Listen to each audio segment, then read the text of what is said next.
샬롬 12월 2일 목요일 오늘의 묵상입니다. 오늘 말씀은 디모데후서 1장 8절에서 18절까지 말씀입니다. 하나님이 우리를 구원하시고 거룩한 소명으로 부르심은 우리의 의로운 행위 때문이 아닙니다.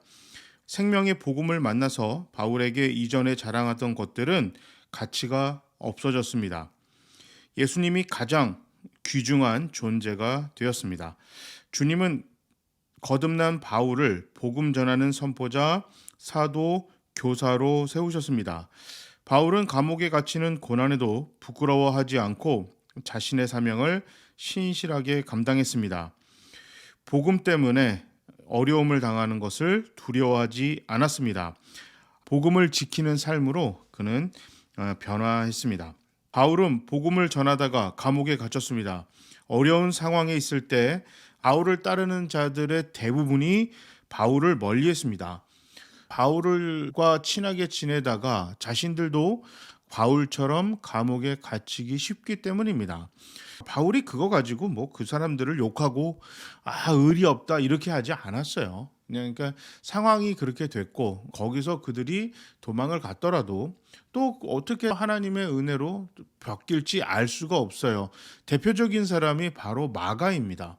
마가는 바나바와 바울과 함께 전도 여행을 떠났다가 도망갔어요. 중간에 감옥에 갇힌 것도 아니고 힘들다고 도망갔습니다. 부잣집 아들이 믿음도 들어가고 바나바가 삼촌이었는데 바나바를 쫓아서 젊은 사람이 이제 딱 의협심을 낼 수는 있었는데 문제는 가서 보니까 이게 정말 녹록치 않은 거예요. 너무 힘드니까 마가가 도망갔어요. 그것 때문에 결국 이제 나중에 전도 여행을 또 떠날 때 바나바는 마가를 또 다시 데려가자. 바울은 안 된다. 싹수가 틀렸다. 그래서 이제 둘이 싸우면서 바나바는 마가를 데리고 가고 바울은 누가를 데리고 따로 떨어져서 전도 여행을 떠났었습니다. 그런데 훗날 마가가 신앙에 참 잘 성장해서 바울이 마가를 아들과 같이 여겼어요. 너무너무 보고 싶어하고 그 마가를 굉장히 아꼈거든요. 그러니까 이제 바울이 이걸 인생의 경험으로 터득한 거예요. 마가가 틀렸다고 생각했는데 신앙적으로 훌륭하게 성장한 것을 바울이 경험했습니다. 그래서 자신이 감옥에 갇히고 잡혔을 때 자신을 버리고 떠난 사람들에 대해서 뭐라고 하지 않았어요. 그렇게 따지면 예수님의 제자들도 예수님 다 버리고 도망갔다가 다시 돌아와서 순교도 하고 또 예수님의 제자로서 훌륭한 신앙의 사람들이 되었습니다. 그러니까 우리가 어떤 한 상황, 지금 내가 이해가 되지 않는 모습이 그 사람이 보인다고 해서 함부로 평가하고 판단해서는 안 됩니다. 지난번에 오늘의 묵상으로 다뤘던 것이 욥기서입니다. 욥기서에서 어리석은 자의 대표적인 모습이 지금 처해진 상황만 보고 사람을 함부로 평가하고 판단하고 정죄하는 것입니다. 이것을 하나님이 악하게 보았습니다. 마찬가지로 오늘 바울이 자신을 잡히자 다 도망간 사람들을 보고 함부로 평가하고 판단하지 않았습니다. 과거에 그는 마가를 함부로 평가하고 판단했습니다. 그리고 자신이 틀렸다는 것을 알았죠. 하나님의 역사는 함부로 얘기할 수 있는 것이 아니구나. 바울이 그것을 깨달았습니다. 오네시보로가 감옥에 있는 바울을 계속해서 격려해 준 것을 잊지 않고 있어요. 자신을 떠난 사람을 욕한 게 아니라 지금 자신을 돌봐주고 자신과 함께 해주는 사람들에 대한 감사를 보였습니다. 똑같은 상황을 보고 과거의 바울은 욕했어요. 그런데 현재의 바울은 지금 처해진 상황에서 감사를 발견하고 고마워하고 그 안에서 기쁨을 누리고 있습니다.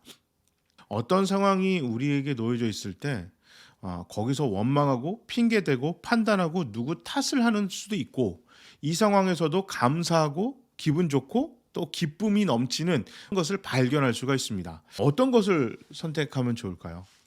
코로나가 터져서 교회에서 예배를 드리지 못하고 비대면 예배를 드려라 이렇게 했을 때 참 정말 답답했습니다. 아니 왜 저래? 뭐 저렇게까지 해야 돼? 다른 데 가보면 사람들 뭐 득실득실 대더만 그 예배 1시간 드린다고 뭐 큰일이 나나 이렇게 했었는데 그래도 인터넷이 발달하지 않았으면 어쩔 뻔했냐. 제가 그래도 컴퓨터를 좀 다룰 줄 알고 영상 편집도 할 줄 아는 게 너무너무 감사했습니다.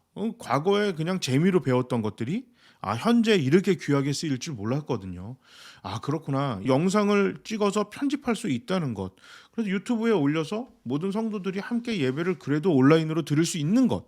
제가 예전에 가짜 뉴스가 하도 판쳐서 유튜브 좀 보지 마시라고 그 잘못된 정보, 잘못된 소식에 자꾸 듣다 보면 현혹되기가 쉽습니다. 유튜브 보지 마세요. 막 이렇게 얘기했는데 제가 유튜브로 보내드리면 유튜브로 영상 예배 잘 들으시고 오늘의 묵상도 잘 하세요.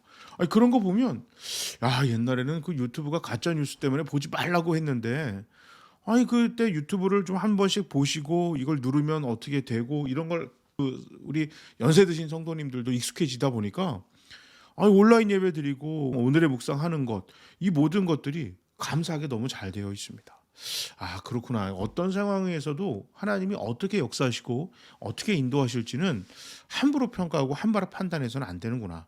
유튜브를 온라인 예배를 드리고 오늘의 묵상을 하게 만들고 하나님 말씀을 기억하게 만드는 도구로 사용할지는 전 정말 꿈에도 생각 못했습니다. 물론 설교로 올리긴 했지만 매일매일 이렇게 귀하게 사용될 줄은 전혀 예상도 못했습니다. 우리가 어떤 현상과 상황만 보고 그것만 보고 평가하고 판단하고 너무나 일반화시키고 무조건 이것이 옳다 그르다 이렇게 함부로 얘기해서도 안 되고 특히 사람에 대해서는 여러분 함부로 평가하거나 함부로 판단해서는 안 되고 분노에 차 있는 것보다 지금 또 다른 누군가에게 감사하고 사랑을 표하고 기뻐할 수 있는 그 상황을 발견하는 재미가 쏠쏠하고 그것만 해도 이거 정말 우리의 에너지를 다 쓰기도 부족합니다. 그래서 미워하는데 힘을 쓰지 말고 기뻐하고 감사하는데 먼저 힘을 쓰자. 바울처럼 이것을 꼭 배워서 삶에 적용하는 우리 모두가 되어야겠습니다. 제가 한번 기도하겠습니다.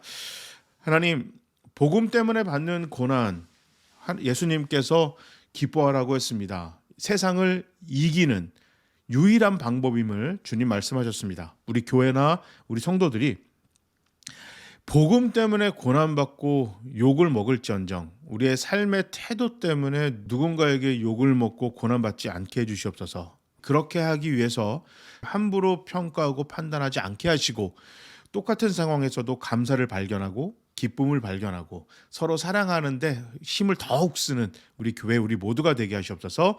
예수님의 이름으로 기도합니다. 아멘. 정말 추워졌습니다. 12월 들어가니까 정말 동장군이 나라를 덮친 것 같아요. 계속해서 방역도 잘 지키고 감사가 넘치는 오늘 하루 우리 모두가 되기를 바랍니다. 모두 샬롬.